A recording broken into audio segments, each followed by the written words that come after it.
Halo, bayangin kalau kalian beli kopi susu, tapi ternyata itu cuma air putih dicampur susu kedelai. Rasanya aneh kan?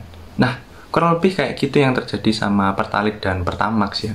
Cuma bedanya, ini bukan tentang urusan lidah doang, tapi juga duit negara yang digasak entah kemana guys. Dan ujung-ujungnya, yang kena ya kita-kita juga. Rakyat yang udah capek kerja ya, masih harus ngeluarin duit buat bahan bakar yang kualitasnya malah dikadalin. Nah, baru-baru ini, setidaknya beberapa waktu sebelum video ini diupload ya, Kejaksaan Agung atau yang biasa disebut Kejagung mengungkap kasus skandal besar Pertamina, di mana salah satu petingginya diduga ya ngoplos Pertalite jadi Pertamax. Ini bukan oplosan yang bikin bensin lebih murah buat rakyat, tapi malah bikin kualitasnya dipertanyakan guys. Dan duit rakyat ini disedot ke kantong-kantong orang yang nggak bertanggung jawab gitu. Dan ini bukan pertama kalinya loh ya, kita mendengar kasus korupsi di sektor energi. Kalau kalian flashback ke belakang ya, beberapa waktu belakangan, ada beberapa kasus korupsi di sektor energi ya, yang tentunya nilainya nggak kecil gitu. Nah, buat yang ngikutin berita, kasus kayak gini tuh bukan barang baru ya. Sebelumnya kita juga pernah dengar tentang kasus markup harga BBM, dugaan mafia migas, sampai permainan di subsidi BBM. Dan kalau dipikir-pikir, kenapa ya sektor energi kita itu kayak nggak pernah lepas gitu dari korupsi? Padahal kalau kita ingat-ingat lagi ya tentang janji-janji kampanye, kita sering dengar kata-kata seperti akan memberantas korupsi dengan cara ini dan itu, akan lebih tegas dan lain-lain sebagainya ya. Tapi faktanya ya, kasus-kasus ini terus ada. Nah, sekarang kita udah punya presiden terpilih yang katanya bakal fokus memberantas korupsi. Kalau kita yang mau bersihkan korupsi, dilawan, kira-kira yang lawan kita siapa? Hah? Yang lawan kita ya koruptor itu, yang maling-maling itu.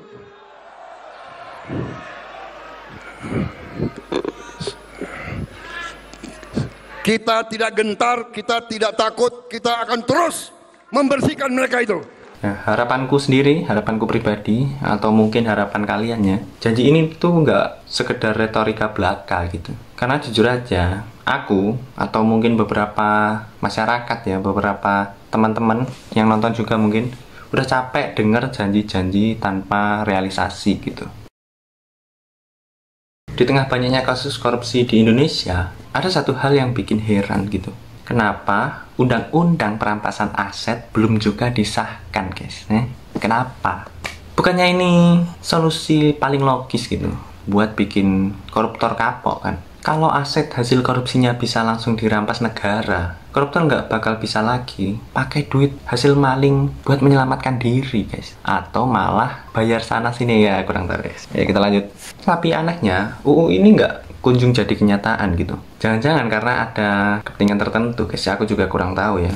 Karena kalau dipikir-pikir, UU ini mungkin bakal bikin koruptor kehilangan power ya kan. Kalau udah nggak punya duit hasil korupsi, mereka nggak bakal bisa bermain lagi, nggak bakal bisa main belakang mungkin ya, mungkin aku juga kurang tahu. Nggak bakal bisa gitu lagi guys. Nah, kira-kira siapa yang paling takut kalau UU ini disahkan? Coba tulis di komentar. Kita sering dengar angka-angka besar kalau ada kasus korupsi miliaran, bahkan triliunan ya. Tapi coba pikir lebih dalam. Duit segitu harusnya bisa buat apa? Mungkin kalau uang-uang itu nggak dikorupsi ya, uang itu bisa digunakan untuk bangun jalan biar nggak banyak lubangnya ya. Bisa buat subsidi BBM beneran biar harganya lebih murah. Bisa buat memperbaiki sistem pendidikan. Dan bisa juga buat meningkatkan pelayanan kesehatan. Mungkin ada contoh-contoh lain ya yang kalian bisa pikirkan. Tapi apa guys yang kita dapat? Harga BBM tetap mahal, infrastruktur masih banyak yang rusak, pendidikan mahal, dan fasilitas kesehatan kadang tidak memadai ya. Jadi, kalau ada yang bilang korupsi nggak berdampak langsung ke rakyat, itu jelas ngaco guys.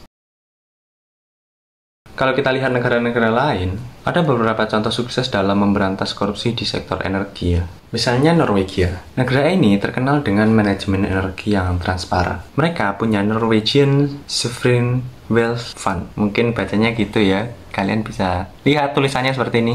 Yang memastikan keuntungan dari minyak dan gas benar-benar digunakan untuk kesehatan rakyat. Korupsi ditekan dengan sistem audit ketat dan sanksi berat, guys. Kemudian ada lagi Singapura ya. Dengan sistem hukum ketat, Singapura menerapkan kebijakan zero tolerance terhadap korupsi tentunya.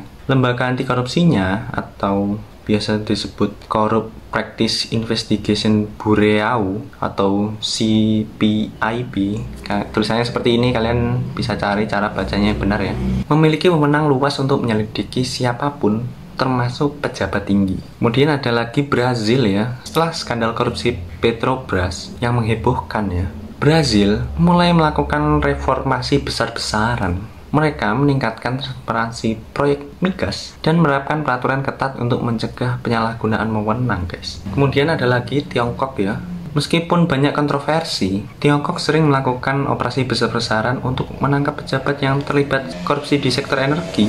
Hukuman di sana itu sangat keras, guys, termasuk hukuman ya. Kalian bisa baca sendiri bagi pejabat yang terbukti menyalahgunakan wewenang. Menurut Transparency International Indonesia, salah satu penyebab lambatnya pemberantasan korupsi ini, terutama di sektor energi ini, adalah kurangnya transparansi dalam pengelolaan dana negara, guys. Dan tentunya ada lemahnya pengawasan internal ya. Sementara itu, ICW atau Indonesia Corruption Watch menyebut bahwa tanpa UU perampasan aset, pemerintah hanya bisa mengandalkan proses hukum yang panjang gitu untuk mengambil kembali uang negara yang dikorupsi. Ini membuat banyak kasus berlarut-larut, guys, dan hasilnya tidak maksimal ya, tentunya. Korupsi sektor energi ini menyebabkan harga BPN lebih mahal ya, guys. Subsidi yang harusnya membantu rakyat malah bocor ke oknum yang memperkaya diri gitu. Kemudian, investor asing tentunya akan ragu ya kalau mau masuk ke Indonesia. Karena ketidakpastian hukum dan resiko korupsi, banyak investor yang enggan berinvestasi di sektor energi Indonesia, guys, jadinya. Kemudian ada lagi beban fiskal negara yang meningkat. Kerugian akibat korupsi membuat anggaran negara defisit, guys, tentunya ya. Sehingga kita lebih banyak berhutang, guys, atau bahkan memotong anggaran di sektor lain. Nah, kesimpulannya, korupsi di sektor energi ini bukan barang baru ya. Tapi kita nggak boleh lelah, guys, buat melawan. Skandal Pertamax ini harus jadi alarm buat kita semua bahwa masih banyak yang harus dibereskan di negeri ini, guys. Dan UU perampasan aset itu harusnya jadi prioritas kalau kita benar-benar mau bikin koruptor kapok. Kalau nggak segera disahkan, jangan-jangan ada sesuatu yang disembunyikan, guys. Ya, aku juga kurang tahu ya, guys. Jadi untuk itu, mari kita kawal terus kasus ini, karena kalau kita diam, mereka makin bebas beraksi, guys. Jangan kasih ruang buat para maling uang rakyat, ya tentunya. Ya, jangan lupa buat like, komen, dan subscribe ya channel ini. Dan jangan lupa juga tetap kawal ya, kawal terus kasus-kasus ini. Gunakan sosmed-sosmed kalian untuk menyebarkan informasi-informasi tentang kasus ini. Mari kita terus bersuara dan semangat, guys. Terima kasih.